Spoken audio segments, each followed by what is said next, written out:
Good morning, everybody. How are we doing today? I'm just holding on for Candace because she could not be here today. So this is installment 5 of Power Hour.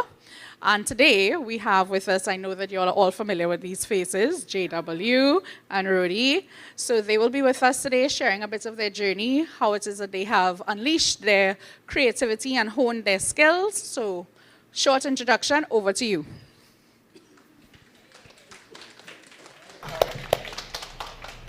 All right, morning.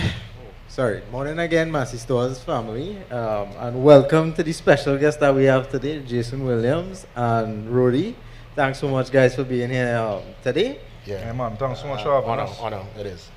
Absolutely. So we're gonna get right into it, and I want to start off by saying that I had the pleasure of meeting Jason on Saturday through a mutual event that we were at, and we were talking. And he said to me that many times people see the glory, but they don't know the story. So I wanted to start off the question with what's the story behind Jason Williams? The story is one of believing, taking chances, following my passion, having purpose with it, and ultimately seeing payment. And the payment today is not, to me, what's in my account. The payment is being able to create memories for people and impact lives. Ultimately, I'm in the business of people, and I think ultimately what I've come to understand and realize is that people might forget certain things, what you might have said or done, but they don't forget how you make them feel now. And generally when I do events, when I, at the time, was working on radio, I'm on television now, I try in a real meaningful way that's genuine and people feel it, to impact lives and to make people feel better and to feel uplifted and to use this space to bring joy or to at least provoke a question and not to bring down anybody or mama guide them and make them feel less than. It's an island at the end of the day. I've come to understand that. I grew up formative years in Erin, that is deep south. Erin? Erin. I just fired that in my life. Erin. That's past Separia, Palo Seco, Rancho Comado, Santa Flora. That's Something like it, that sound like us. just before Oh, you know what it is? Okay. Yeah. That sound like it on Pluto or something. Yeah, I think yeah, like Erin real far. Okay, okay. So I think, looking back, I know that my South Foundation is what set the tone for how I conduct myself in the business today. I mean, everybody here who I would have interacted with, V and anybody else in terms of promotions could testify to that easygoing, professional. Yes, you have your talent and ability and you're able to deliver, but it's also how you work with people. And I think that is a major part of my story in terms of being able to balance career, drive, with how you navigate. And it came from that South Foundation, growing up with my Granny Mildred, having to say hello to Mr. Stasi, Mr. Mark, to get to the parlor or to get to church, you have to stop and talk to everybody. Yeah. And that's been part of my foundation, because many times people in the quote-unquote limelight, or they have any kind of notoriety or a particular face or brand in the business, they have this attitude that, the towel on the head kind of concept backstage. You can't, me talking to nobody, people come talk to me. No, you break the ice, you be cordial. And ultimately, I think that's been part of my story. A major part of it, it's been staying true to my craft, being passionate about it and using the outlet to try and really bring a different feel to the people I engage, whether the audience seen or unseen, because I talk to people for thousands of years. I talk to people, I'm going to say I talk to thousands of people, I didn't say thousands of years. I talk to thousands of people on radio for years without seeing the audience, but people remember and they felt the impact of what I would have done by myself or alongside my colleague at the time, Blaze, on the Grand Slam Morning Show and on Red 967. And even before that, on 90.9. So that's kind of part of my story to start off, and I could go into more detail later. Nice. So Rody, we see the many faces of Rody on social media all the time. So could you tell us what is the inspiration for behind Rody and what got you to this place to go into this type of career? Good morning, everybody. Good to see you guys. Thanks for having me. The inspiration way, honestly, is people like Jason. You know, I would have, I always loved entertainment, and I always had a passion for videography at a very young age. So I was always with a camera taping my sisters, you know, trying to make short films and these kind of things. So I know for a fact, as I got older, I wanted to do something in entertainment, right? And watching Synergy TV, watching my big bro here, you know, express himself creatively, really inspired me to just take up that mantle and try something new. That I Now, didn't know, because I know it's. yeah, I don't know no. that. I used to live on Synergy TV, yeah. Wow. You know what I mean? And that's just locally, you know. Obviously, there are international acts that I also look up to as mentors. But right here locally is people like Jason, Nicky Crosby, Larry Joseph, you know, Sprang Along, and the list goes on. So in 2015, the opportunity, well, I was already doing videography, and the opportunity came about to do something in front of the camera now. And one of the things that I always encourage people to do is to take risks. Like, you can't play it safe all the time. Like me going up on a wig and go on social media in Trinidad, it was a risk, you know? And it was a risk of being ridiculed or talked down to when you go out in public, and somebody saying like, boy, see all the way wig on them, boy. You know? Yeah.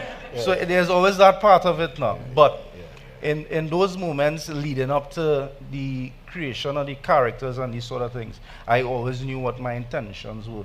Like, my intentions were so pure. Like, I wasn't even doing it for the fame and the likes and these kind of things. So I just had a passion to, one, make people laugh, entertain, and do videography. And that's what I always stuck. That's still with me today. You know, I love creating content and doing videos, and even like really going in depth into characters, because the characters represent so much of us as Trinidadians. Like, a majority of my characters, 50 or 90% somebody that I know personally, you know. So, like, my Pinky character is my sister, like, hands down in a way, and she knows that. So I It's like a Watch. mirror. It's like a mirror. It's like a mirror. It's like a mirror. You know, and a lot of people learn so much from the characters, and they say, "Go up, boy. Dan Wetty is me, boy. Yeah, that me, boy. That's how I just move with my wife and things." So it's a reflection of yourself as well. So it's as you say, is thought-provoking conversations. As you say, I don't do things to talk wrong to people or ridicule. It's just everyday life, relationships. Like, you could watch these characters and be like, wait, but I just really get on so, boy. You know? So it's about perspective too. So yeah, that's a bit about the inspiration behind the brand. So you mentioned there about taking risk, Yeah. and how important taking a risk is in order to propel yourself to the next level in life. I'm sure you all have many stories about that. Jason, what do you think about taking risk? Well, you know, as everybody is quite aware, I think one of the biggest risks in my career, I guess, putting my whole career on the back burner at the time, was in 2020. I mean, we're just coming out of the heels of a US election, and I could fully understand and relate, even though that's on the more Champions League global level. On a local level, I could relate to what everybody went through yesterday, waiting for results. It's almost like a verdict, but a verdict from your peers and your country and your constituency, waiting to hear your future. And when 2020 came around, and you know, it was a normal year. Carnival was nice, Fed gone bad. Remember that everybody having a time, and right after Carnival, the place shut down, as we all know. And I was home, you know, everything came to a pause. Lots of time to think, and while being home, a call came to me, and again, I was never part of any party group. This is me, you know, speaking my truth to everybody here this morning. Never part of any party group. I never really involved, never even went to a political rally.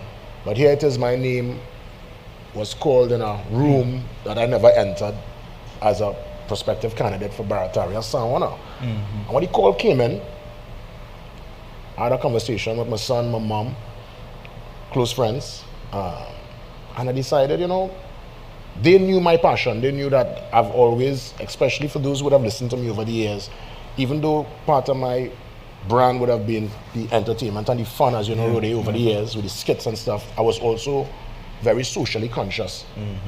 And I would also use the platform, like I mentioned, to ask certain questions or to see if I could bring about change. So for me, this was the avenue and the platform to actually turn my words into action so I could see impact in an area I was living.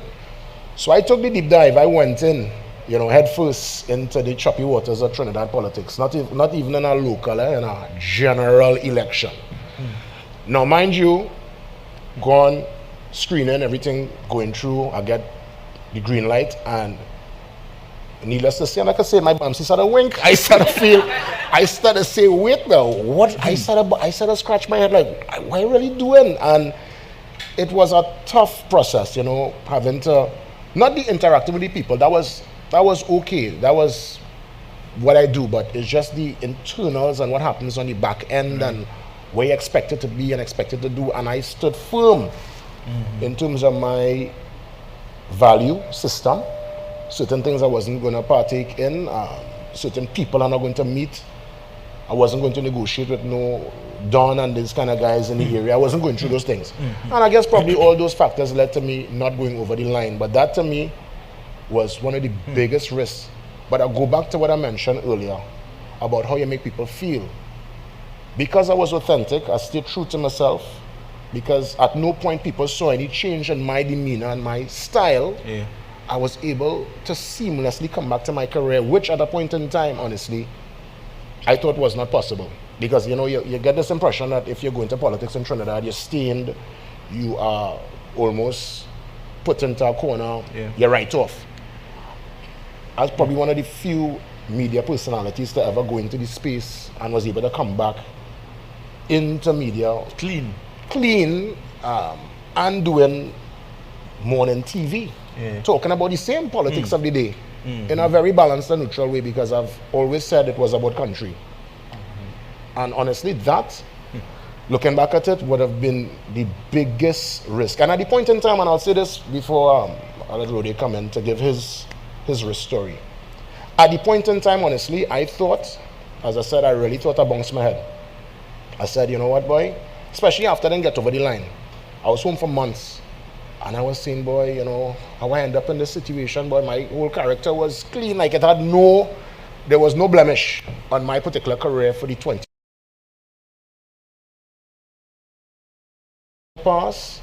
Even now, I stand, well, I sit in, but as, figuratively stand really proud of what I did. I'm glad I did it. Because it would have haunted me. And I want to tell everybody this, Every day we turn a page in life. All of us, we big. We big, all of us hardback, woman and man inside here, right? Everybody back hard and we understand the life. Every day we turn a page, but ever so often a chapter might come now. But there's something we expect, we didn't expect. I've realized now it is better to dive in. Yes, the currents might be tough. The tide might take you left, right, and center, but we would not drown. It is better to know what would transpire as opposed to wonder. I think if we get older, when we really check it out and we live a nice, full life, I didn't want to have to wonder what could have been or what could have happened. I know what happened. I went in, it happened, it was rough. And I'm glad I have that knowledge. That knowledge I have now and that experience is something that is golden. And the last thing I'll say about that particular risk factor, when you take risk, especially big risk, be prepared to lose people close to you. Be prepared to know that not everybody, whether it be family or close friends, will be on the same page with what you're doing. So you have to kind of make up your mind that that will take place. Because people who were part of my life, who are not part of my life now, I could not, prior to going into that space, even anticipate or come to terms with how they would have moved. So that one was a wake-up call in terms of taking risk. Would I do it again anytime soon? Probably not. I'll take my time and, get back into my rhythm and my flow. But I think that was a major risk-taking event in my career, but I'm glad I did it. So I was going to ask if you're going to do it again then. Not the next cycle for sure. I think I will, take pace myself. And the last thing I would say, we never have a loss. I think it's always a learning experience. We never lose. We just learn. Yeah. It's never a loss. I think there's something important in what you said there about how you make people feel. And that was authentic to you, and that allowed you to come back clean from moving from the political landscape back into your career seamlessly. Because as you said, you could have been tainted very, very easily, but because you are so authentic and how you make people feel, that it allowed you to still progress in life. And I think that's important. And I'm glad I got the opportunity to actually, this is the very first time I've ever spoken publicly about that experience, honestly. Never. Only friends and family would have known what transpired. And even certain details, I was still kind of hold close to my heart. But I swear to all you, like from the bottom of my heart, at that point in time, I was really wondering what going on here, boy. Because for me, it was just really about the community, the area, country. I'll always be a patriot. You know, that's me. I think about country first. Because if it was about me, at the time I was doing radio, morning radio, I was doing playway. Doing playway is a nice job. In 5 minutes, you just get paid nice. 14, dog, pick 2. Good. And you go on, it's 5 minutes, and it's a whole salary. Back home, So I had to give up. I want to tell you everything. I was down to, it was the first time in my life I was actually unemployed, you know. Serious. I'll give you a quick story. I did A-levels in 1998. My last exam was GP. It was a Tuesday. I was home the Wednesday. I got called the Thursday to work on 90.9. So prior to that, I was home for 1 day in my entire career. You know. I was home as a Form 6 student. I said, okay, summer start. And bam, I got called to do 90.9 24 hours after I finished my last exam. I started 90.9 in May of 1998, 12 to 5. So prior to that, me being home for those 6 months, where I get no call from the administration, no call. I was like, wait, this would like to be unemployed, but like, oh my God. It was, thank God I had a little saving to kind of catch myself, but what was my ultimate savior was me being true to myself, not switching up my brand, staying authentic, and making sure that even in that brutal process, people still felt, like, I didn't lose myself. It was a genuine attempt. You still have the link for the playway? I wish. Find a little one for me now. I wish. Yeah. The playway was nice. Roddy, you spoke about passion, and it seemed that you knew exactly what you wanted to do at a very young age. Yeah. Passion is something I think a lot of people struggle. We have all heard the statement, follow your passion, you'll never work a day in your life. But for the majority of people, or at least for me, I can say it's difficult to say that, what am I really absolutely passionate about? Any advice on how to find out what you are passionate about? Well, for me, in my experience, I think first and foremost, you have to spend a lot of time with yourself, to figure out you as an individual. Now, we study engineering, we study to be a doctor, we study all kind of things, but some of us don't study ourselves at all. We don't take time for us and try to understand who am I and who I want to be and what am I passionate about. So I think I took, especially at a young age, I have younger siblings, but I would have zoned in on certain things that I had a skill set in and was like a God-given talent then. So even comedy was something that ever since I was in primary school, I was always cracking joke in class, and even up to Fatima days, I used to get out of class for cracking jokes, So it was always something that was there, and I just decided, something, let me see what I could do to build on this. If I could make a career out of it, so be it. But I really zoned in on certain talents that I had naturally, and to me, passion and consistency is like you can't have one without the other. No? Like you have to be consistent. That's the only way you'll know you're passionate about it. Like you can't start fixing car Tuesday and then Wednesday. I can't sit down for the rest of the week. No, you gotta go at it every single day. So when I first started doing videos, religiously every single day, get up, brush my teeth, say my prayers, go in front of the camera. Something must come. You know, sometimes I don't even have an idea for a video. Because I used to use my notes on my phone. And, you know, during the day, if I going around and shopping or taking my grandmother to play with, you know, I would write down little pointers or little things that I noticed. I was like, you know, that's a good topic there, boy. Yeah, that's a, and by the time you first week finish, I have about 100 videos that I could do, you know, and so it started to get easier because I had to build, one, the consistency, two, the self-discipline, and I had to start to schedule stuff now because I wasn't making no money. You know what I mean? So I still had to put aside time to do jobs on the outside. Right? I was making squat. Like everybody's laughing, kiki kaka, and I broken. You know, for a very long period of time until it started to pick up a little momentum. And I say, you know something, time to take it to the next level. And I was actually when I approached my mom, and she just she got visa from on the job that she was at. I was like, Mommy, this thing is serious. I need your assistance. And she, thank God for that, she had the skill set in management now. Like she was a manager for years. So she was a manager in the entertainment industry. She was I work under her, you know? Right, yeah, definitely. I remember that. Yeah. I remember going to work on CNG and them coming in. And that's a next story. Yeah, that's next story by itself. Yeah, so my mom actually had the skill set to manage affairs, and she actually had relationships with companies already, you know. So that was a blessing. Yeah. But the entertainment industry is completely different. Like we had a lot of navigating, we had a lot of fallouts and, you know, back and forth and stuff like that.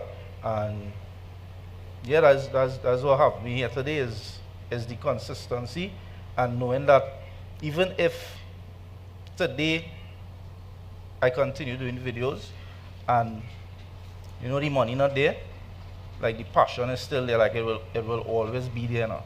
Yeah. So I don't take as much risk now. Like I take more calculated risk as I get older, because I have 2 young ones, a wife, a mortgage to pay. You know, so younger me would have. I have my gas on E in the car and I go anywhere I need to be. Now, yeah, as I get older, it's kind of get boring. So At least a quarter tank now. yeah, it had to be at least quarter. But you said something I think is fantastic. When I asked about passion, you said one way to at least unlock this is you need to spend time with yourself. Yeah. And I think that's a fantastic response. That's actually wisdom. Powerful. And the other thing that I was interested in the conversation, Roddy, was there's this book I read. It's called So Good, Be So Good That They Can't Ignore You. Right? It's from Right. Cal Newport, and it speaks about passion. And what the message in the book is that 95% of the people in this world will not find their passion.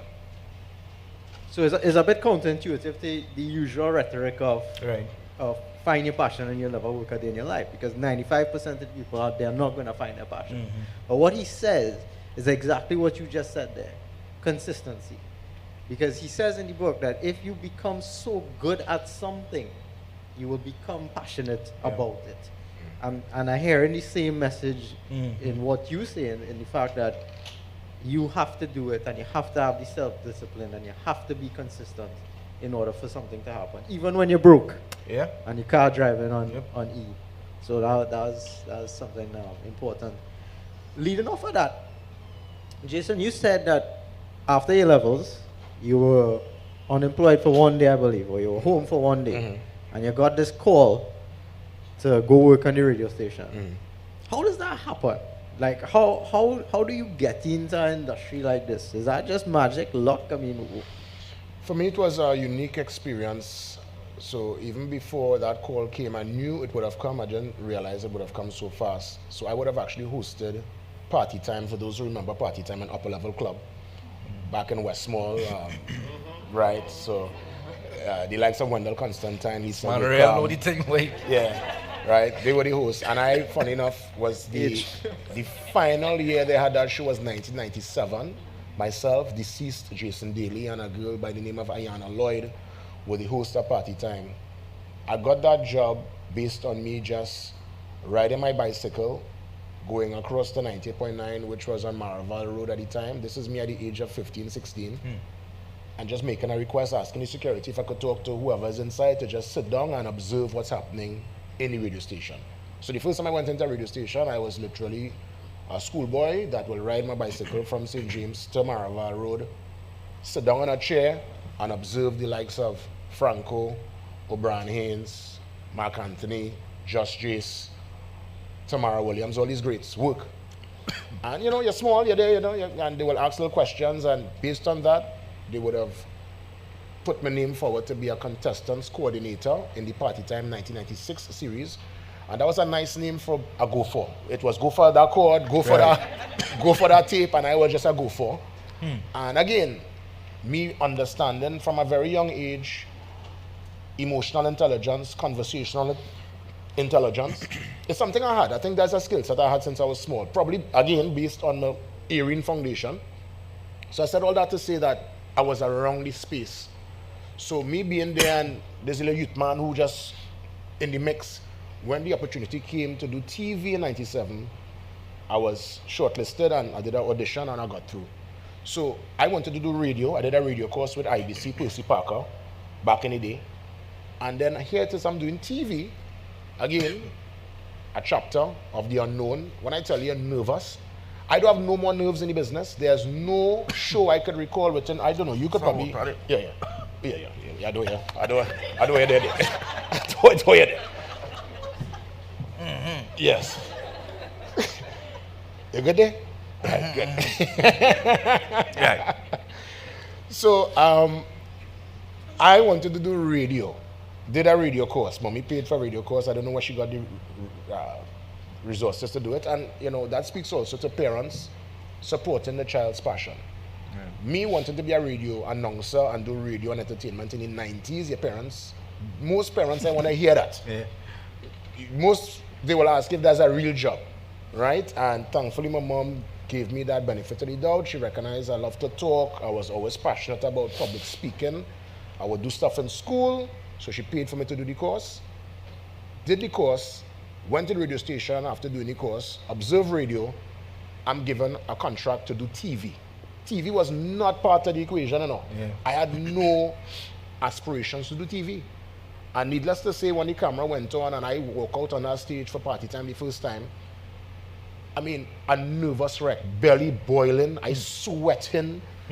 I was in a shambles, you know, but when they said go, I don't know why I found the courage, and I just started to talk. And back then I have no teleprompter, you had to ad-lib. Yeah. You had to memorize your lines. And so let's welcome Rodeys singing, wherever, and you just have to go out there and deliver. So I was able to handle that. And after that is honestly where my career started, and hence the reason I was already in the system. They knew of me, what I was able to do via the TV show the year before. So the opportunity presented itself to be on radio. So that's been my story. Everybody's story different. I know Rodeys' story to get on radio was a bit totally different to mine, but I did TV before I actually did radio. So my introduction into media, and strange enough, I went full circle after the election. I'm back on TV. Back into media via TV, which is the actual way I started back in 1997. June of 1997. I was 17 years old or 18 years old. Still in school, by the way. I was in lower 6, going into upper 6. And when I was finished with upper 6, that is when I got the call. Last exam was Tuesday, home the Wednesday. Got a call from management in TDT the Thursday. They say, you're 18 now, right? I said, yeah, I turned 18. You could start, come in tomorrow. And that was it. So that's how my career started. That's real like a movie. That's really how it went down. So correct me if I'm wrong, but did I hear this right? So this all started because you asked a security guard to go into a radio station to observe? Yeah, so Jay Knock came to do the radio course. He mentioned loosely, because I walk up to him after and said, Dale, could I come and see how you conduct your shift? I say, yeah, no problem, come on down. I don't think he really believed I was going to come. And when I went, I talked to security, and security called Dale, and Dale was kind of like, well, yeah. He was kind of stunned. So the key is to be brave. You have to ask a question. Was he most your guy? No. And that's how it started for me. I literally asked a question to Dale, and then I went down and asked the security. And security, thankfully, they were, cooperative. They were, accommodating. And they just saw a little youth man on a bicycle. I was probably 16 at the time. A little bicycle, I remember I ride down there from St. James. Put the bicycle in a corner by the boot, and I walk into the studio for the very first time and sit down and started taking the show. Also, about being brave was also about being hungry. I didn't even think about that. It's true. Yeah, I mean, being hungry and being willing to learn and doing something for free just to learn. Yeah. I didn't get paid to be the contestants coordinator. I just used to get, the payment was a box of food, actually. It was a box of food. No, it was pie. Macaroni pie? Pie and puff. Pie and puff and juice. So but I was happy. I couldn't care less. I was in the space, Yeah. And you're full in your belly? Come on. Come on. So I want to talk a bit about social media. So social media now, it could be a bad thing. It could be a great thing. Roddy, how have you built your business using social media? Social media for you is obviously a good thing. You have built a business off of it. What advice you would give people on building a digital business and using social media to your advantage and productively for the future in order to commercialize? I mean, there's so many opportunities on the social media. Like to me, it's really limitless. Like you could do so much, even if you're employed somewhere, and you have a business on the side. Like social media and the way AI is going at the moment, like you could have employees working for you for free. Like that's where it is. AI and ChatGPT and these new apps that are becoming more relevant and people using it more. They are free employees that you have. Well, right now, I don't know how long it will stay free, but drafting emails and things, doing proposals, doing up your portfolio, like it's so easy now that you can have a day job and function and promote a product or a service online, right? I will always tell people to make sure that you understand your brand before you start to show people or show the world what you want to offer. You have to understand your brand and because you can get lost on social media as well, if you're doing too much now. Like I have a friend, she's extremely talented. She's make puncha creme, she's do painting, she's do craft, she's do all sorts of different things. But she's trying to do everything at the same time now. And there's so much noise on social media that you really have to find like a niche, right? Everybody know me for comedy, but I also do hosting. I do a lot of, I do graphic design, I do a lot of different stuff, but I'm known for comedy, right? So it's about finding that niche that you're really passionate about, and then you could display yourself to the internet, because the internet could be a very, very noisy place. So when people call your brand, they should automatically know, hey, this is what they're known for. It shouldn't be like, oh, them just do again, them just pressure wash. No girl, them just model. Like you pressure washing and modeling on the same page, like you have to know exactly what you want to do. Like that's the most important thing before you go on the social media. So that's a bit about focus then. Yeah. Focusing on your niche. Yeah. But talk to press this further. Talk to us a bit about the pitfalls of social media. So for instance, you want to create a business. You want to create a business using social media. You need to be responsible also using social media if you're going to make money off of this in the future. At least that's the way I see it, unless I'm wrong. Yeah. So talk to us about, if you had to give advice to young people trying to get into the space of digital businesses, what pitfalls to look out for and not to fall for? Well, for me, you have to understand the space that you're in. Because what may work in America wouldn't work in Trinidad. So in the earlys, if I'm being quite honest, I used to use obscene language. You know, I used to go send my videos a little bit. Is when I now start. And when you know you start to see the audience looking on and cheering, watching you, you know, if I am to survive in this space, like I could have continued getting like I watch on the social media, but really and truly, how much opportunities I will really bring my way if I want to take this as a career now. Corporate would never approach me, so forget that. I would probably just be doing boat rides for the rest of my life. You know, single. I'm a man, you know, and I would have been popping on the boat, you know, but I strategically stopped going down that path because I knew that I wanted it to be a career.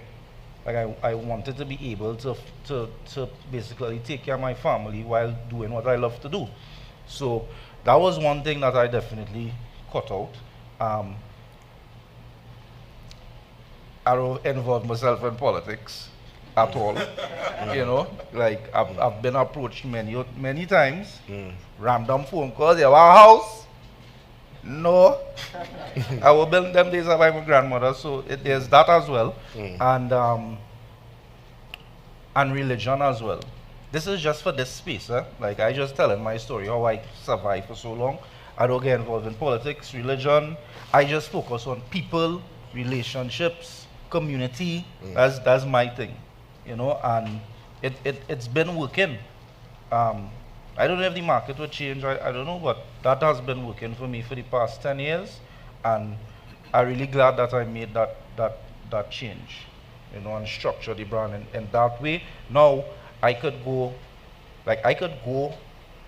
to Westmoreans, like people from Westmoreans will call me, and then I on the same day I could go in Sealots and do a birthday party. You know what I mean? And it's from children go straight up to adults. So I love that I created that sort of safe space where schools could even reach out to me and say, Roddy, we need you to come and do a little motivational speech. And they have no doubts that we could use Roddy here, and he could come and safely talk to the children about it. Yeah, so your digital identity is your brand, and you need to be very careful on how you create that brand essentially. Yeah, definitely. You know, you guys are living proof that you could have alternative careers even in small nations like Trinidad. We were talking earlier, and we were talking about the school system in Trinidad being a math and English kind of school system, and you guys have now developed careers in alternative fields. Jason, you were saying something earlier I want to come back to, where you were saying now your mom took a chance on you when you said you wanted to go to radio. How important is that?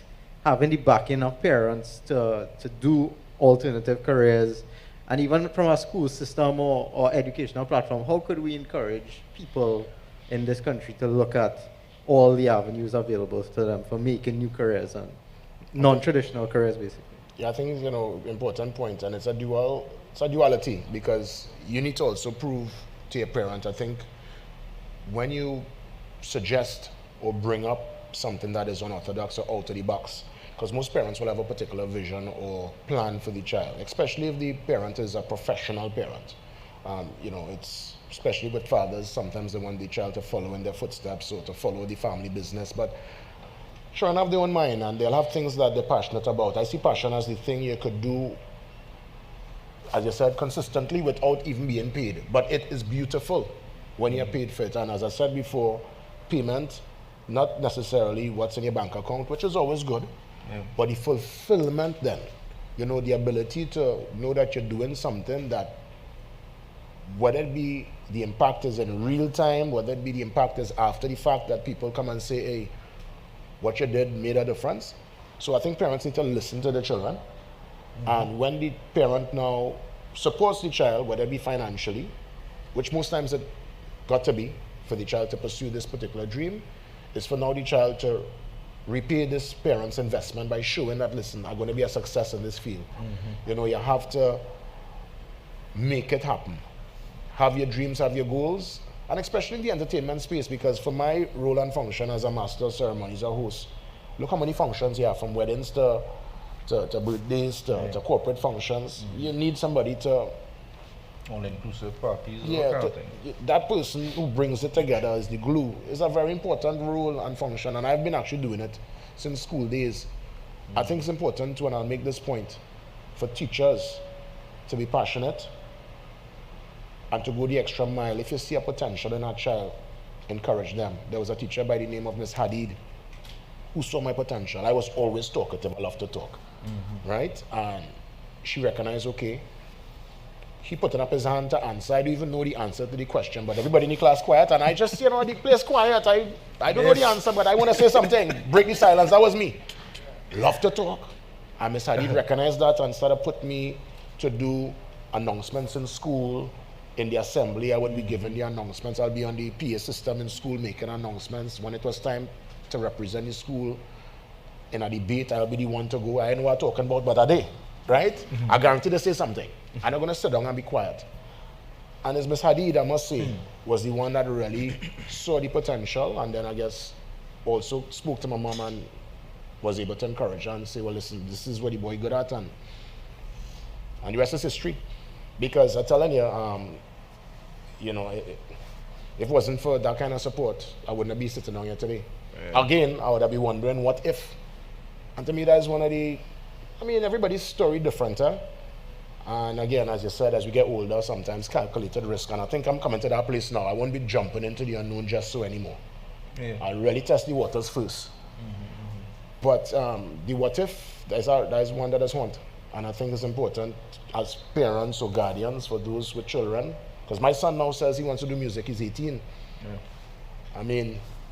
What I could tell him, I support him. He actually doing it now, tertiary level, piano.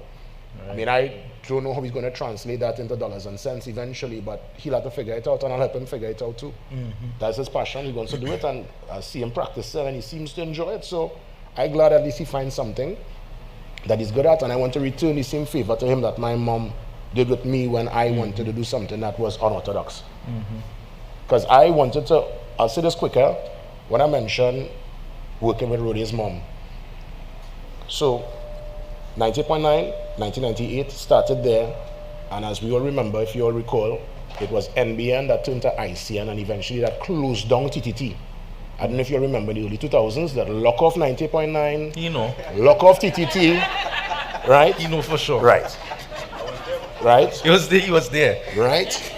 This could have been probably 2004 or something. And I knew, whispers were around that it was going to close down the TV station. And again, now me being young, having to pay a rent, having responsibilities, I immediately transitioned and went into the corporate world. I worked at TSTT for 3 years as a customer service rep, doing phone activations, bill queries. I was at 114, Brownlower Promenade, West Mall.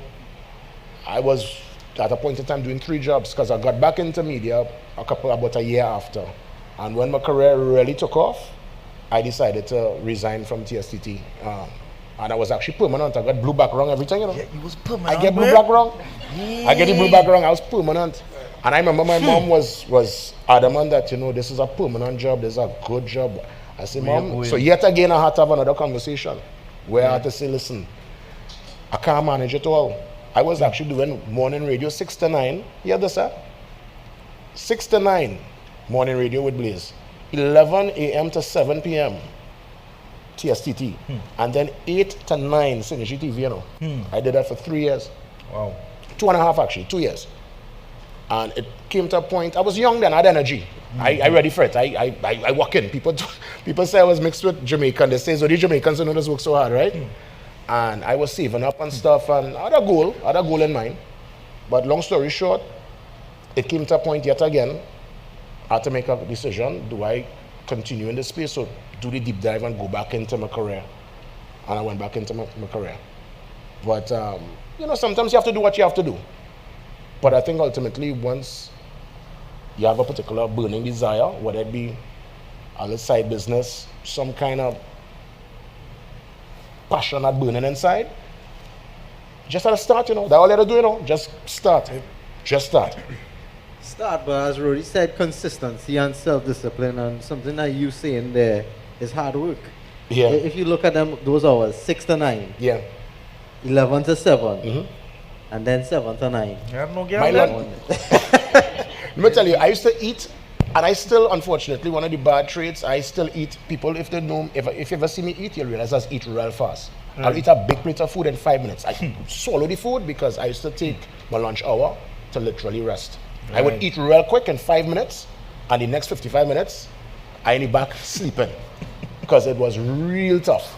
Those are my hours: 6 to 9, 11 to 7, and then 8 to 9 Synergy TV. I don't know why I did it. Well, that's what it takes to be successful, right? Yeah, for 2 years I did that. 2 years. All right, I want to move to the interactive part of the conversation and open it up now to some questions from the audience, as well as I know we have some people joining us virtually too. Questions, people? You know, we usually do this. Just put up your hand and Mike gonna come to you. I know that. I know that.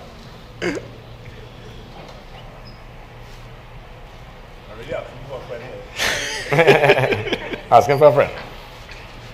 So, guys, as you have changed through your careers, your relationships and the people around you would have changed also. And I want to understand how the people around you changed as you changed and developed in your careers. I mean, most of my friends are foundation friends. They've been with me since we in khaki pants and tall socks. There are some friends I would have, you know, been able to collaborate with in the business.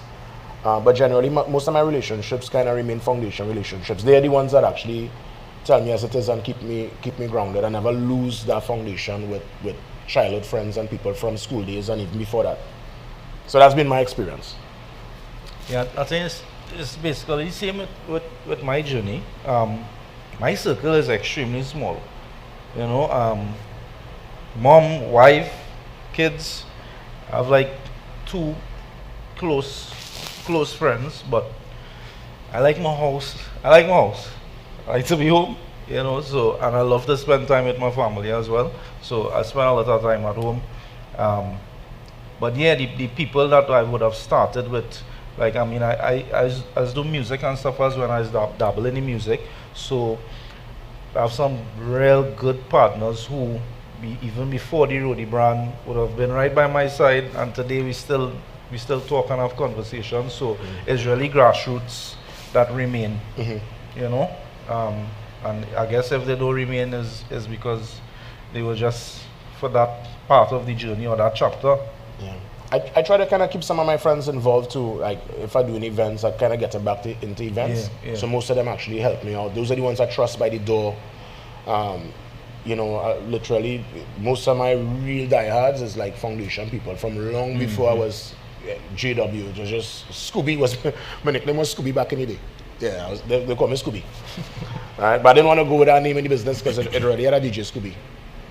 Yeah, back then. So I left the Scooby thing out. So I just went with my name. The other Shaggy. I don't know. Yeah. Could be. Could I go Shaggy, right? Scooby and Shaggy.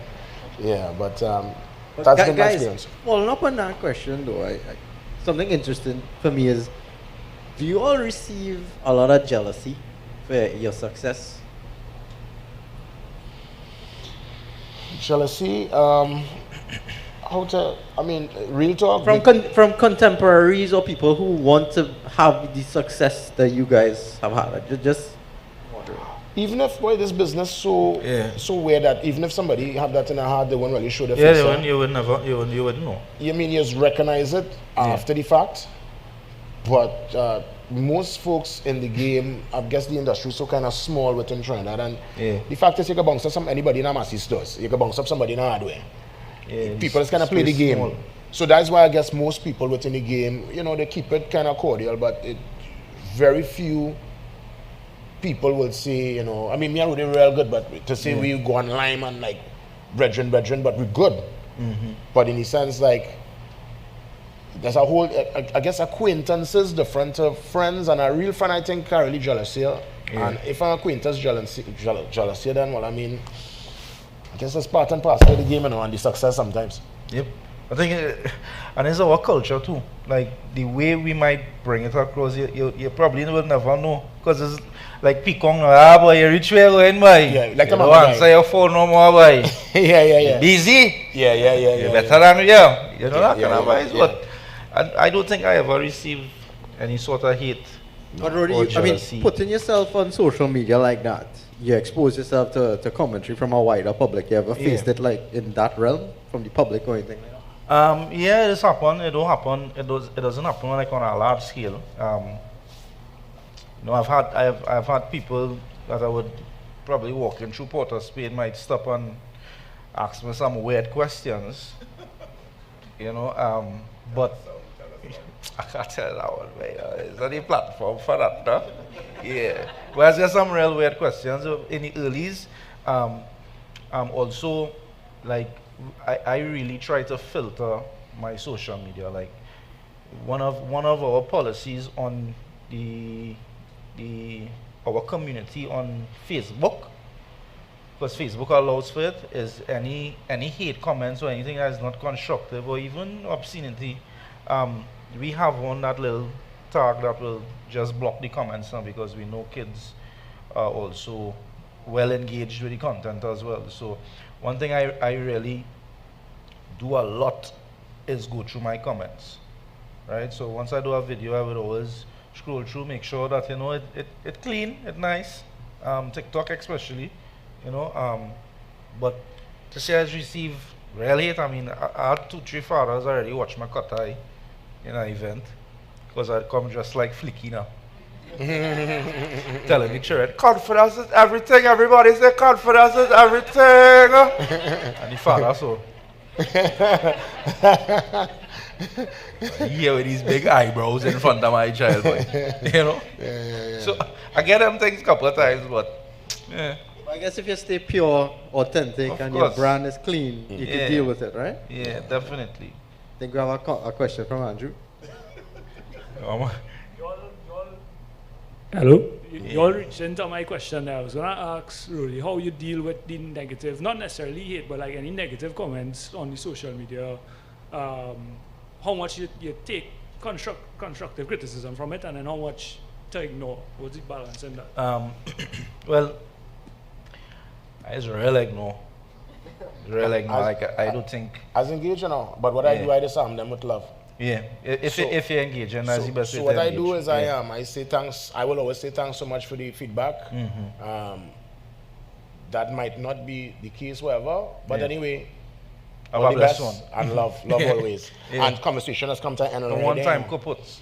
I learned that. I learned that over the years, to disarm people with love, because people do expect that particular response. And what I've also learned too, no response in some instances, and ignoring people is worse than cursing them, because some people want that They want our attention, but I don't care. So I don't give everybody that attention at all. No, but I will, especially If it's constructive, then of course. But if it's just like outright, like you just wake up and you just bad mind, like I had a comment at time. I post a picture of my daughter, and she's about 2, and this one, Daddy, can I slipper you paying on the child? Like, what? We all are come out from the boy. All the child looking so and but I didn't even have to respond, because you know something? My community, my little community I have on the social media, boy, within seconds they was on her case. I don't think she ever come back on the page again. Well, I have a segment called Get Something and Pave, right? And as we're going to feature the potholes and fixing them and things. Well, not me fixing them, but clearly it is reaching the minister there and he's fixed it. So people will always put why it is like they will come with political out of time and statements, like if I in control of that particular policy, but I just remind them that, listen, here it is, I'm doing my part, using my platform to feature and to highlight an issue, and if you check, most times they're sorted out. And a matter of fact, if there's a pothole in your area to fix, send it to me, please. And I realize when you do that, how somebody will come back after that? Literally, I've learned to disarm people with love. You just know how to, because they want to hear how you condense. That's what they want. The one that all your condensed milk from your come out your mouth. They wanted bad, The one that. And I just come and the conversations come to an end right there. Yeah, but I think in instances like that, when you're dealing with social issues, I think you kind of have to respond. Yeah, I have to it. respond, yeah. Because I mean, I kind of news format now too, current affairs, that's a kind of format I know. But that was really powerful, Jason. I mean, disarming, I like the words there, you know, disarm with love. Yeah, disarm. And that's how you could really utilize true power to control situations a bit. It's easy to react, right? And it's easy to lose emotional control in situations, but if staying calm and learning how to disarm is really true power. As take a deep breath, as sometimes count to 5, I will leave it alone, come back to it, because I don't want to respond in a place of emotion. Because that's when the tennis matches start, and it is get better. So I've learned how to disarm them with love. As get remember guy too, as go through that in terms of people see me 10 foot, whatever, they always have a comment. They have a comment to say, you know. Yeah, them 10 uncles out there. Yeah. My own exposed today. And I just learned that that's Trinidad culture. Yeah, well, but But you know who's engaged well? I mean, any entertainment space with negativity, I think give it to Bungie and Fian, boy. Like they don't let nothing slide. Just the other day, I think he addressed something. Somebody said something about his wife, and he addressed it well. Like I read the comment, and it was very constructive. You know, he was to the point or whatever, and he posted never respond. You know, so that's the same way. And he was the same thing you talk about, disarming and being kind. That's how he dealt with it. So yeah, I agree. In certain instances, you could definitely take that approach. But as everything else, you have to be strategic too, because some people will try to draw you out, and you can't answer to everybody. Yeah. Yep. You know, so I guess it's just how I feel it. It's a feeling. Sorry, who's that? Carlene. Guess I'll have to stand.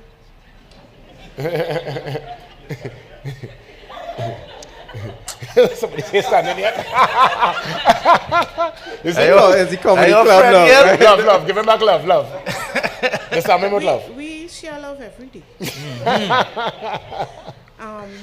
Welcome. I guess it's a question for both of you guys, right? You all said that you identify your passion and you all work towards that, but was there any time where you got discouraged? Because we know the fight was it was challenging. So did you ever get discouraged on your journey and wanted to give up? And what made you reassess and start back or continue the journey? Good question. Yeah, there are moments where you doubt yourself, moments where things mightn't go your way. First party I ever held was in Point Fortin, and I remember back then on the Mosquito Creek going towards Point Fortin, and I'm looking at that coast and you're seeing just a dark cloud, and everything prior to it, the momentum was there. This is before buying tickets online and stuff. This is me going with a poster with a nail and ponging it into the lamppost. That is how much years ago. And needless to say, long story short, thunderstorm, torrential rain, and the only people in the party was myself, DJ Red Alert, the policeman was by the door, the bar staff, and and the man, DJ Red Alert, first song was Guess I Have Wasted My Time. Wasted my time. And I remember, I break down, but I was on tears on the stage. When I tell you bus, nobody. Not even one patron. Yeah, I remember it was embarrassing. You know? But I never stopped. I continued doing events. So you have to go through them lessons, you know. You just have some real egg and face moments that's happened. And I guess it's just for you to, as everything else, today just turn into tomorrow turn into next week. And as time passes, it's healing, you know. You can't hold on to them things forever. Instead of let it go. And failure is when you quit. But yes, they were hard times. Tough times, and I have countless stories of them kind of scenarios where I went through real embarrassing thing. I get pelted in Suka Monarch already. Yeah, I mean, me and Blaze win. That's it. But it had it had pelt and thing take place. For results though, for giving results. Oh. Yeah, not for singing. Oh. Yeah, sorry, I should, yeah. Oh. But I mean, that is enough to make you want to not go back on that stage because, you know, I'm the MC, you know, you're giving the results in the oval. This is when Soca Monarch was Soca Monarch, at thousands. And I get pelt with ice, shoes, that a boxer shorts pelt, corn. One pelty jockey shorts that here, boy? Yeah, and you know, strange enough, Blaze also had a jockey shorts man was notorious back then because Blaze also got pelt with a boxer shorts man. Boxers land. I don't know where. When people pelting anything. Yeah. And when you get pelt and people in that scenario cannot separate the messenger from the message. Remember, you are the representation of this result. You up there reading it. So people, they take the anger out on the host. That's enough to make you really kind of not want to go back ever in that space. It was brutal back then. Back then was real dread.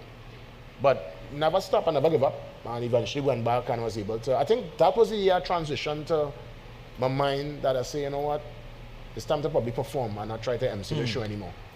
Which led to Eat a Food 2007. We came last, right? Yeah, that is recorded. 2008 we didn't make a note. 2009 we didn't qualify. 2010 was Palance, and well, the rest is history. Yeah, boy. So it goes to show that if I get the boxer shorts pelt down and the corn and the ice, if I'd really take that to heart, you can't, the key is we got to take ego out of it, and we can't take certain things to heart, especially when you get rough up in a particular scenario, whether it be business or whatever, personal endeavor. And that's been my mantra, and that worked for me so far. Just to kind of, as a human being, you react to it, you feel away for the first couple of days, but then after you have to just say, you know what, I'm going again. Yeah. You ever go try anything like that? I mean, I never get pelted at jockey shorts. I just trying to figure out how you take your jockey shorts off in the crowd now, boy. Like you start to walk with that extra jockey shorts. I feel somebody walk with that. I doubt somebody take it off. I think when somebody was waving one. Right, you just walk with that extra shorts, right? You know, just the waist away. So, I mean, failure is a part of the thing, you know. Failure, 9 out of 10 times you fail. You know, 9 out of 10 times you fail, but that one time that you experience that success is, I think, is what is keep you going and trying again. I have had instances where I've been to like a Randy Glasgow show. You know, Randy's show is more of a mature crowd now, and you know, people are watching me, so. Serious? And you're doing your set? Yeah, bro. And I just enter my set and people just like, this is just how this guy is here.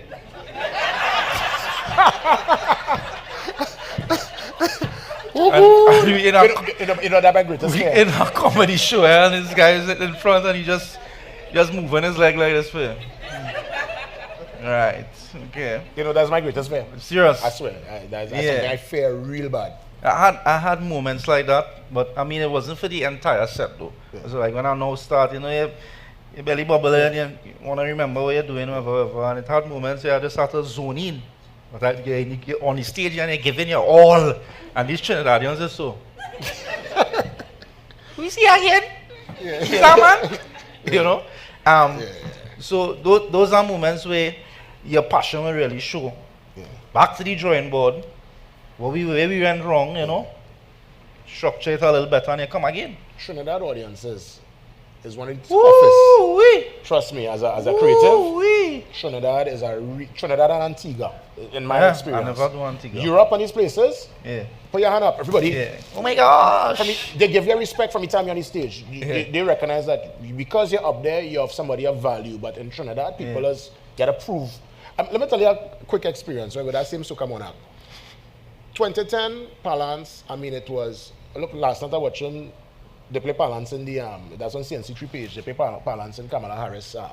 Yeah, that, to me, that's the biggest soca song ever. Right, so. Like, forget Marshall and thing, I just me. You see Palance?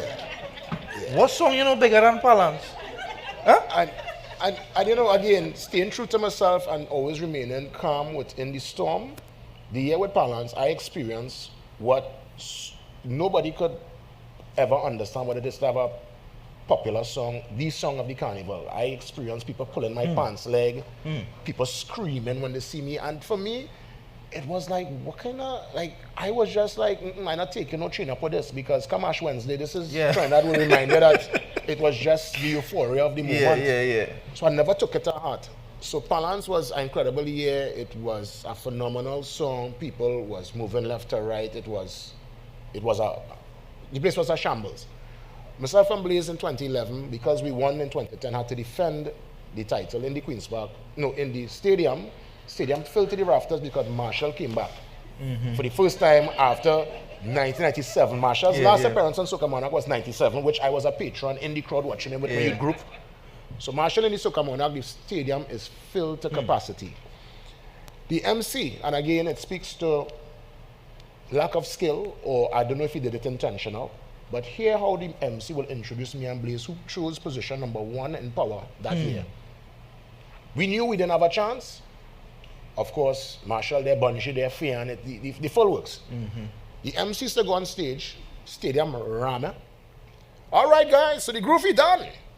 We getting into the power segment. These fellas took it all last year with Balance. Stadium, do you feel they could defend the crown tonight? Well, there was a calm, there was a pause. So you asked the question. There was a pause for about 5 seconds, and then there was a collective and overwhelming no! People all outside the stadium by Marriott. Child not born in your no! The whole country said no, you know. And I remember I saw Blaze like he wanted to faint because to hear no, to get a no from the same crowd that jumped up for you 12 months before. It could be a dagger to your heart, but you know something, I swear to you, I swear to God, I swear to all you, it never fazed me, you know. What song it was? A song called Wild and Frisky. When the no came out, I actually laughed. Was it the last song? Yeah, nobody know it. No! Only the Wild and Frisky. Only the last song? No! It was an overwhelming no. But I was ready for it. Again, I always take ego out of it. I just always understand a moment for what it is. And I don't let it faze me. And I went out. If you go back, you could go and watch YouTube. I had probably more fun that night than Balance night. Than the night with Balance. But the night with Balance, it was pressure. It was expectation. It was this, could they go over the line? Because, you know, they had the song. I whine, I think, I get on like a madman. I didn't care that night. I went out and you gotta watch it. You gotta understand. I mean, I can't speak for Blaze because he will have to talk on his behalf, but I had a time and it didn't faze me because I understand the country. You gotta understand the country too. Correct. Yep. You gotta understand your market. You gotta understand the space. And I know that is a place that you can't get tied up because they will love you today. I'm not saying hate, you know, but they will jump up and stuff. They will humble you. But Trinidad is a place will bring you back down to pot scraping one time. They will humble you. And anybody, it could be who? My foot always on the ground. Yeah. No, but I tell you, I never forget the man say, do you feel that tonight they could retain the crown? And I tell you, there was a silence, there was a hush, and I tell you, overwhelming and profound and unprecedented. No! People all on Rising Road, no! I think we like that too. I remember I laughed, you know. I just was like, haha. I say, yeah, I go show you. I think we like that too because we are naturally talented people in TNT, you know. Like, I just go in some kind of spaces and see some kind of talent, boy. It's like, yo, what I doing is nothing compared to what I see. Even younger children, we have so much talent in the land that, you know, everybody feel like you do what you're doing, but at the end of the day, you without the self-discipline, your talent is really nothing, no boy. So you have to be able to coexist with the both of them. But yeah, that's the space we living in. You know, it's so true. I'll say this too, because I know we look into, I mean, feel free to bring questions, because I mean, we have the time, but the thing is, they've always said that your attitude could determine your altitude. There are people who might have more talent, but less discipline, and they will not reach as far as the person with less talent and more discipline. Correct, right. And are able to work with people. That's why I went back to the original point of me always being able to, other than the ability to deliver as a host, as make sure punctual, I reach on time, I try to accommodate, I try to be flexible with people's budget. I believe in building relationships. It's Yeah. relationships Yeah, that that's kept what me it is. alive, and that made me even get back into my career after the place that you will never venture, which is that. And I don't blame you, because politics is not an I mean, easy space. you never know, eh? No, but I could, right now, no, but I could yeah. understand. Yeah. Because it's a place where usually when you go there, you're done. And I proved that you could go in the fire and come out without a burner. Yeah, But it's yeah. based on your relationships and how you deal with it. When you're in that space, once you just switch up your original and natural order now. You keep your integrity. That's it. Yeah. Yeah, resilience is so important because that's what we're speaking about here. No matter what, even getting the no in the stadium, getting pelt with a jockey shorts, you still have the ability to press forward in life, Yeah. right? Yeah. That has happened. Sorry, that same thing has happened on social media too.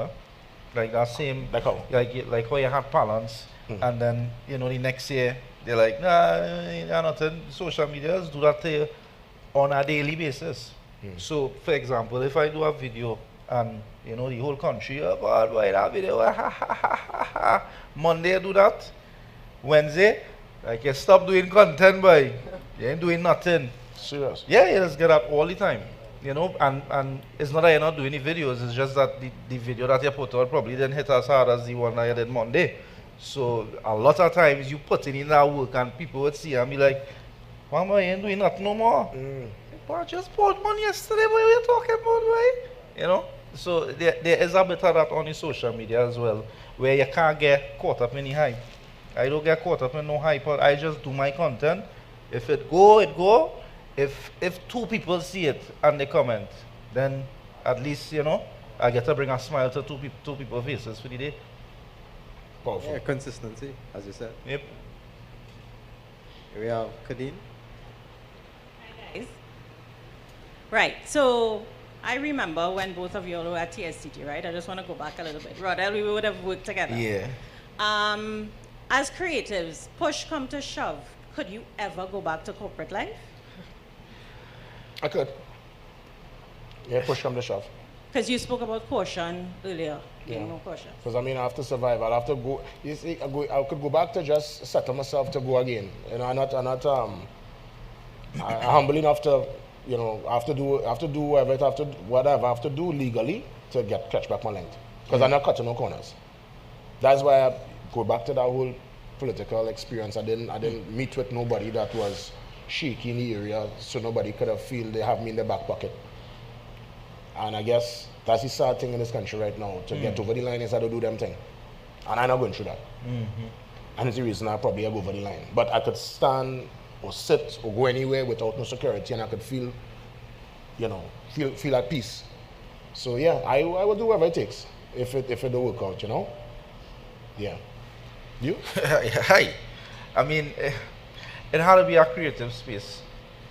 It have to be a creative. I know that they're like if it's on a marketing team or some kind of thing, yeah, for sure. But now, because I have some real out there dreams and aspirations now. And that's good. Yeah, that like I don't think anybody could actually they can't see that vision but myself, and I really definitely want to try my best to accomplish it. So if I had to do it now, I want to get me Jason. No,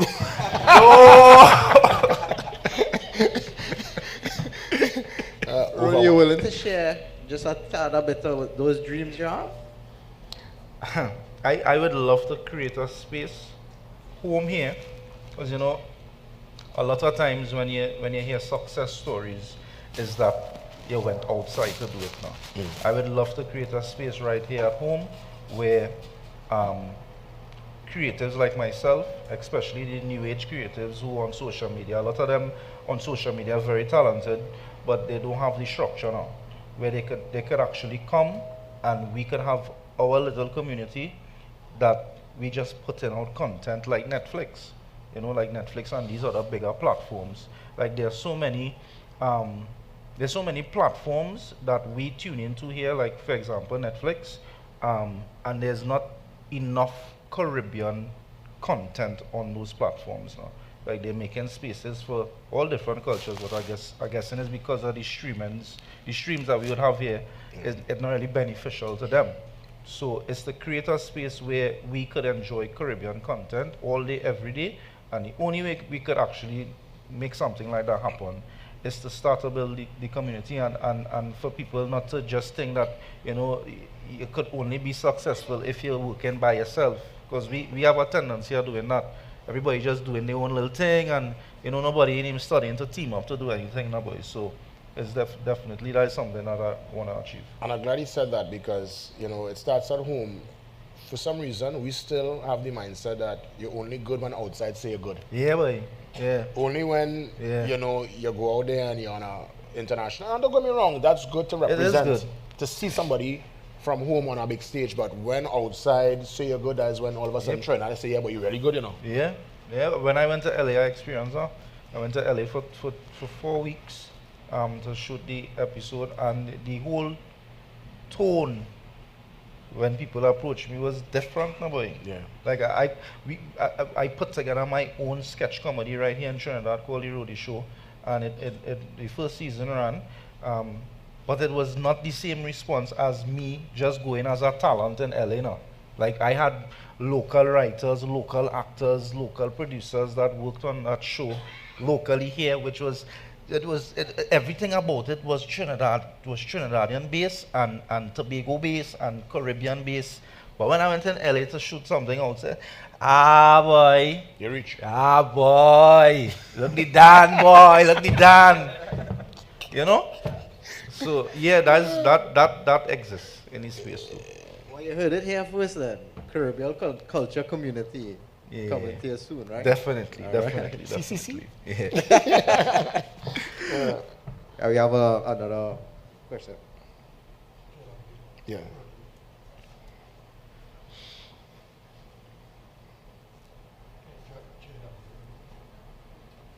It's on there?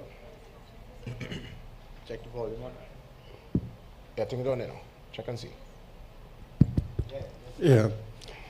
Hey, I have to agree with Rudy with Palance as being as the biggest song in soca history, I right? know I'm not mad. So, JW, I want to find out from you, to have one of the greatest artists cover that song at one of the on the biggest stage here in Trinidad and in Zen, Beyonce. How has that impacted your career? Yeah, that was an amazing moment. I met her actually, didn't even know she was doing it. And I was in the crowd, and I remember when it was happening, everybody around was just, it was like a historic moment. I was crying. Yeah. I was in the crowd because I was working B-Mobile at that time, and I was crying, bro. Serious. I was crying. I had doubles in my hand here, so on a plate. And when the crowd started balance, the doubles went on a young lady. That boy. I was crying like it was my song. Yeah. And you know what was iconic about that? Beyonce doesn't cover anybody at all. Yeah. She don't cover anybody. So I guess she came. She was on the island about a day before the show. The show was a Thursday, I remember. And she came in the Wednesday and she heard it and fell in love with it and did it. And I guess, you know, it's just one of those moments where, again, you tell yourself anything is possible. Yeah. You know, anything is possible. And that's, to me, why it's important for us to put it out there. You know, whatever it might be, whether it be a business, whether it be content, whether it be something that in the back of your mind. Because I'll tell you the story with Palance too, really quick. Palance was a slang that we came up with in 2008. It was a long weekend. Blaze was like, what you did over the weekend? And I was like, well, boy, a party, a lime, and a dance. And if I was to put that in a nutshell, a Palance. It was just a natural, so that what Palance really was, you know. Right. It was just a talk that used to be on radio. We used to have all this thing, but this banter and sugar loops. We used to make up words. Guzung peng. We just used to make up words. Lablash. Lablash means grand, plentiful. It's lablash. So I mean, it's not an official word, but Not any Webster's yet. it's not any Webster's. But we will make up language, and we will also pull on slang. So Palance was a word that we used to use on radio way before we sang the song. Right. So it was part of our normal conversation. Well, boy, we palance. Then Kes. You could go back and check it out. Kes used palance in a song in 2009. Thunder. If you see me strain, second verse, he said, look, Miss Jane Palance and wrong tongue. And when I heard that, because Kes was an avid fan of the show, I said to Blaze that, bro, you know, we have to try and Capitalize. we have to use, I mean, clearly, you know, Kes using his Yeah. people, it started to kind of just have a groundswell. People started to use it. So, putting this song together with Colonel, it was just a natural synergy and connection, and it was able to just catch a fire to the point that Beyonce ended up coming and do it. And now, what I think pleases me more than the actual song itself, because the song is, what, 14 years old, is the fact that people actually use that in the normal language. Balance, That's part of, people say, well, you know, they went on balance. It's like part of the courtesy Kotila now. Basically, we've been able to create a word. Well, as your way of influencing culture, you have actually changed culture in Trinidad by creating a term, one terminology. I mean, you will live with that, right? Yeah, and those things tend to live on way longer than the person who created it, which I think is a real good thing. You leave a mark, a footprint, basically, you know? Yeah. Wanna?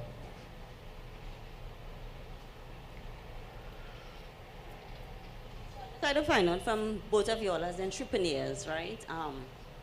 Everybody into the side hustle right now, and how do you get the motivation as well as the discipline? Because you're not working corporate, so you don't have to get up and reach to work for 8, finish 5, be there every day, you know. So you're on your own. Because I think if I'm an entrepreneur, I might be sleeping whole day.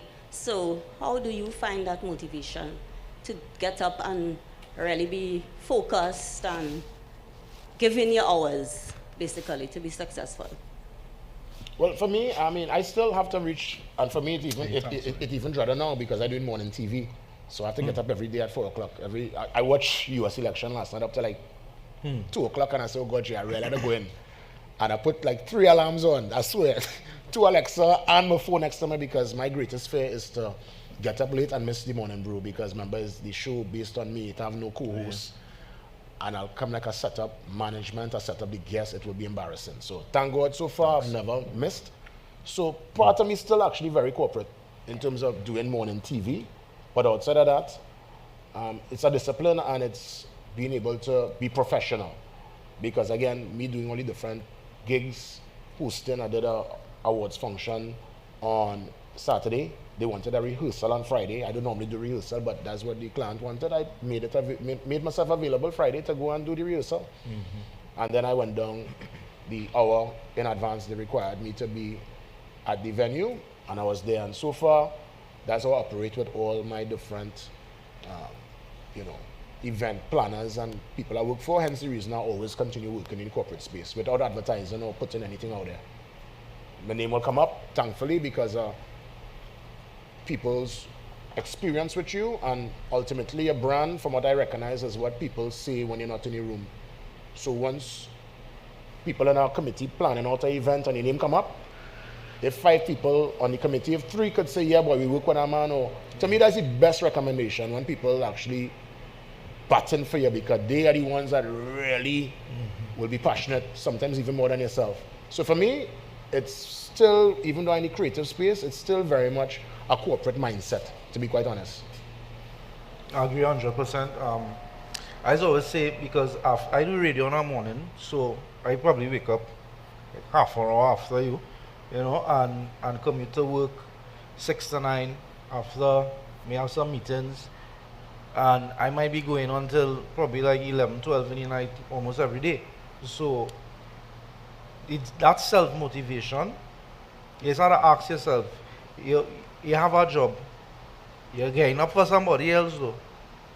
You're getting up, yes, you're getting a salary, but you're really getting up chasing somebody else's dream at the end of the day. So why not do it for yourself? You know what I mean?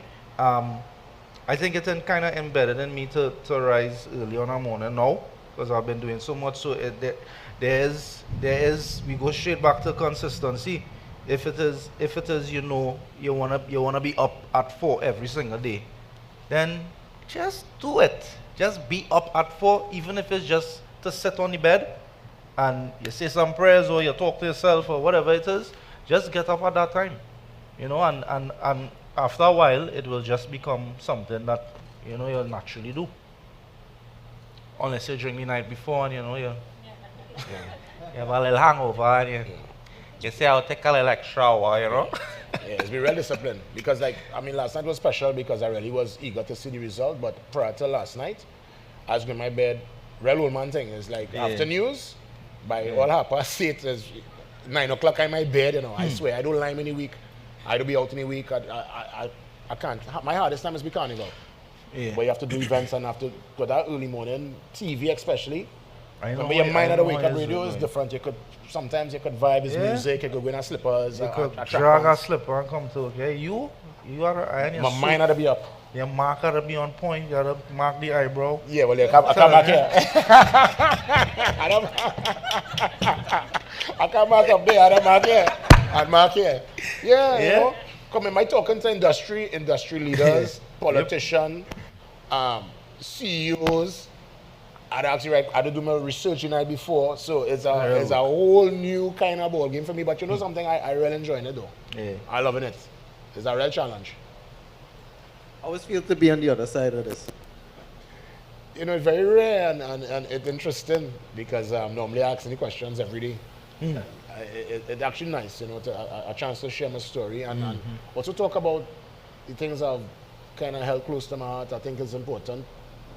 It's important, guys, to talk things out, huh? Don't keep it in. I think talking it out is but part of it is healing, and especially when you can laugh at it after too. I think that is the greatest healer. Yeah. Because there were moments where all of us could relate to things that would have been real tough. We didn't feel we could have get over that hump. And looking back now, we can sit down with friends and knock a glass and we can laugh about it. It means you totally get over it. And more so when you see the people who would have wronged you and you feel nothing, you really conquer. Once they do turn your belly, you see them, you don't want to run up the chest. And, you understand? You can just see them and just keep it pushing. I think that's when you know, yeah, boy, you rise. You rise above. We have some online questions, and I think, no? They've answered already. All right, so I know we're running short of time. Do you have any last question? All right, one question before we go. Where's the mic? It's coming.